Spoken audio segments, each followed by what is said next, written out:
Iran ने सोमवार को अमेरिका द्वारा पेश किए गए 15 बिंदुओं वाले शांति प्रस्ताव को पूरी तरह से खारिज कर दिया।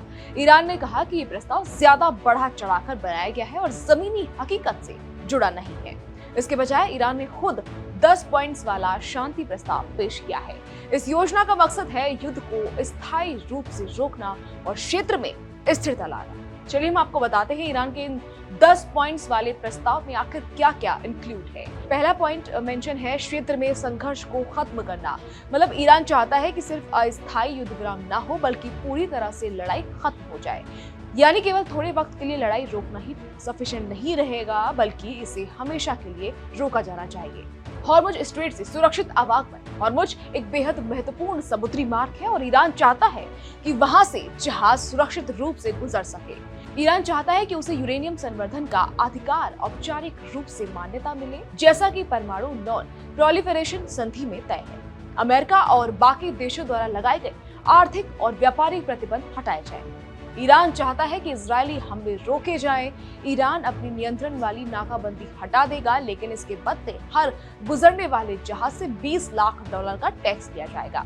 रिपोर्ट्स के मुताबिक ये राशि हॉर्मुज के दूसरी ओर स्थित ओमान के साथ साझा की जाएगी। ये अमाउंट सीधे मुआवजे के तौर पर नहीं दी जाएगी बल्कि अमेरिकी और इजरायली हमलों में क्षतिग्रस्त हुए बुनियादी ढांचे में पुनर्निर्माण के लिए इस्तेमाल होगी। ईरान का मकसद है कि हर मोर्चे पर लड़ाई बंद हो और भविष्य में संघर्ष हो ही ना। अब बात करते हैं अमेरिका की प्रतिक्रिया की।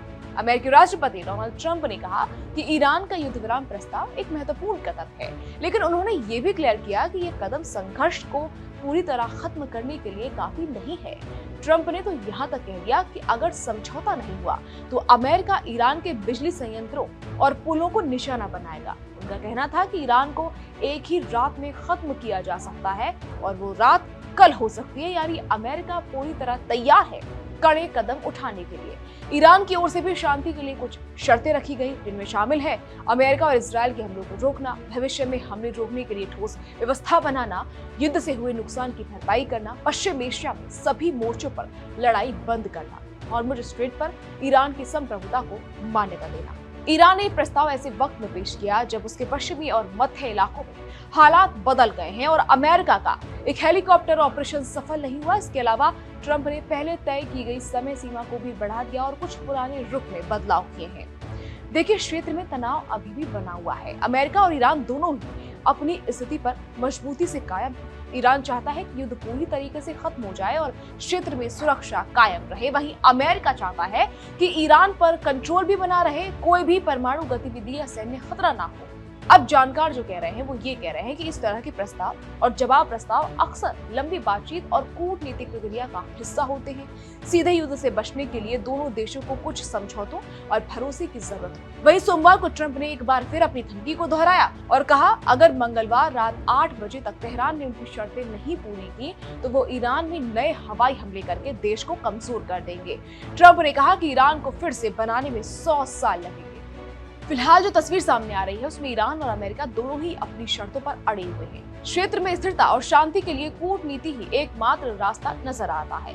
अगर ये प्रस्ताव सफल होते हैं तो पश्चिम एशिया में लंबे समय से चल रहे युद्ध और तनाव को कम किया जा सकता है। वहीं बात भारत की करें तो भारत में फिलहाल तेल का तो कोई संकट नजर नहीं आ रहा, लेकिन एलपीजी की आपूर्ति जरूर चुनौती बनी हुई है। सरकार ने उसके लिए भी प्लान तैयार कर लिया है और लगातार एलपीजी ग्राहकों को पीएनजी पर शिफ्ट करने पर फोकस कर रही है। 5 अप्रैल को सरकार ने बताया था कि बीते 1 महीने में करीब 8 लाख ग्राहक पीएनजी पर शिफ्ट भी हुए।